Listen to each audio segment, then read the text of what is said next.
Good morning, dreamers. How are you today? I have an Ontario mug, not because that's where Carl is, but because that's where I want him to be. There's something new in the mug today, and it's still coffee, but it's far different than anything I'm used to. It's decaffeinated. I got some information from a doctor yesterday, and one of the conditions that I need to manage it more effectively in my older ages by decreasing caffeine intake, which is doable, but it won't be fun. Then one of the reasons is because there's not as many options with decaf. There's not as many blends and brews. Yeah, the company will have 15 regular coffees, but different blends, and one house roast decaf. And so it just reminded me, like, I belong on in a group on social media about coffee, and it's funny coffee memes. So if I ever post them, they're from there. But anyway, it's hi. They're just interesting people because there are people there. They'll post pictures of themselves drinking a coffee, and I had a really bad meeting, so I just needed to grab a coffee. You guys understand how that is, or starting a day, or I have to fast from coffee because I'm getting ready for surgery. Like, there's all kinds of, it's not just about memes. But anyway, it's a cute little group, and haven't said anything. I'm not very active there. I just kind of, I'm a creeper for the memes. But when decaf is brought up, everybody's like, ah, right? Because we're coffee buffs.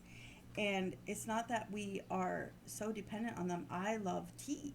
I have a whole drawer full of tea. And so I just enjoy hot beverages of all kinds. You see me with a coffee because, hello, it's morning. And a warm drink is how I get started, regardless of what it is. Hot chocolate, or I try not to do hot chocolate first thing in the morning because that increases blood sugars and stuff like that, but I enjoy a hot tea or a hot beverage of some sort. My mom likes hot water poured over a lemon slice, and it's really quite refreshing.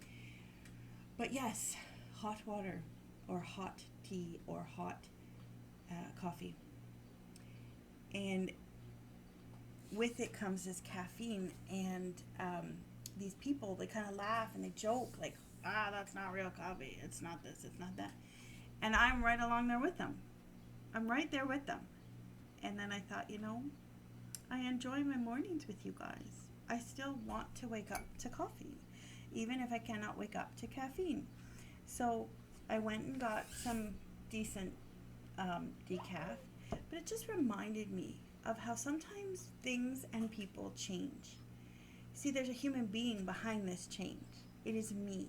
And I have to take care of me in order for me to take care of Hannah and Jimmy and Carl and my friends. I have to do the best thing. I have to obey the doctor. I have to do what is required for my health journey. And my family's experienced a lot of changes, theologically lately. And with June coming around the corner, it's something called Pride Month, and it's not about being arrogant. It's not about we're better than. It's about the fact that we just are grateful to exist, and we should be allowed to exist as we are, and we will celebrate that.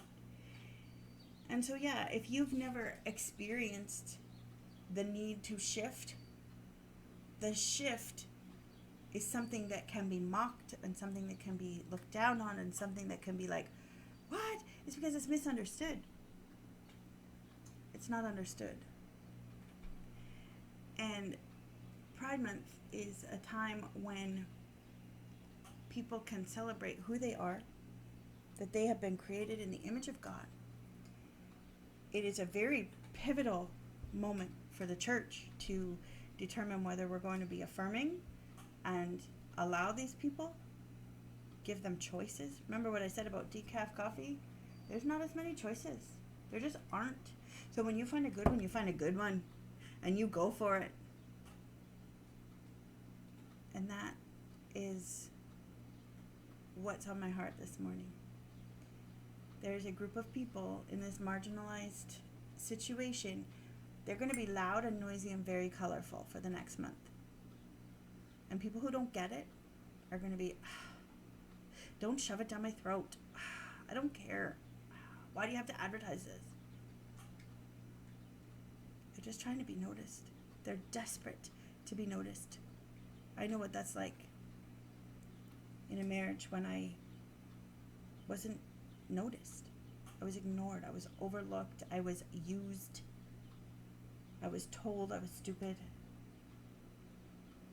because I didn't do things quite the right way. So here I push back and I say, no, you can't keep doing this to me. You cannot. I'm a human being. And then I got divorced. And years later, God brought me to someone who could love me as is, warts and all. And that is the desperate cry of Pride Month, is notice me. Tell me I'm valid.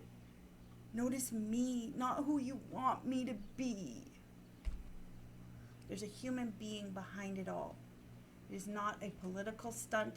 It isn't. Some companies use it as a commercial stunt, absolutely, but for their marketing. But there are people behind it. So if you're finding yourself annoyed with something because it's too in your face, or you just don't get it, and you don't have it in you to validate the person sitting before you, take a look again. There's a human being there who desperately, desperately wants you to call him by his name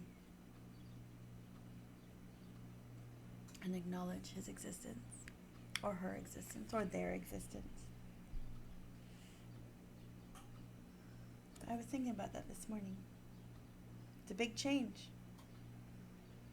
Years ago, I would have been, no. I mean, I've gone off caffeine and I've had fasts from caffeine, but to say I cannot live with caffeine ever, it's a big deal. And there just aren't the options to have. It's good, but it's not great. The company makes it great. But sometimes there's a human being behind the change. We just have to stop and look. I was just using pride as an example. It could be anything. Anything. But if there's something that's rubbing you the wrong way, stop and find the humanity. That is being Jesus to the world. Know that I love you.